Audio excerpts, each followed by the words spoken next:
The Knights of Columbus in Brooklyn are on an urgent mission. They're putting together relief packages of goods for the people hit by Hurricane Dorian. If we could give them a little relief, it's worth $1 million.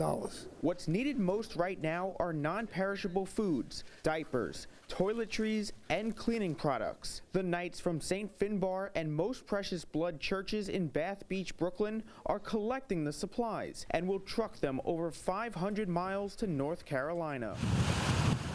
Dorian slammed into the state 2 weeks ago, dumping a lot of rain that caused flooding on the outer banks. They were getting people off the island by boat and by helicopters. Now, once again, the Knights are putting their faith into action. Father Michael Gelfand is a Knights of Columbus chaplain and the pastor of St. Finbar Church. We focus on men's spirituality in the Catholic Church, so it's an opportunity for them to pray, to comfort and console. When they go down there, they meet their brother Knights who are suffering and families, but also there's a bonding moment. I mean, they're doing it as a band of brothers.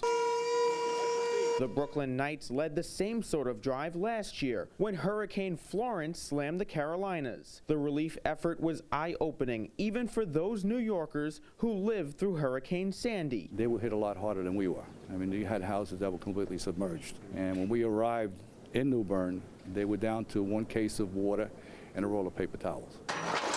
Now coming to the rescue again, the Knights are supplying items that are needed so much, and the team is looking for more. The more the merrier. That's my goal. You can drop off donations at St. Finbar Church, located at 138 Bay 20th Street in Brooklyn. The gifts are being accepted through Sunday, September 22nd. In Bath Beach, Brooklyn, Tim Harfman, Currents News.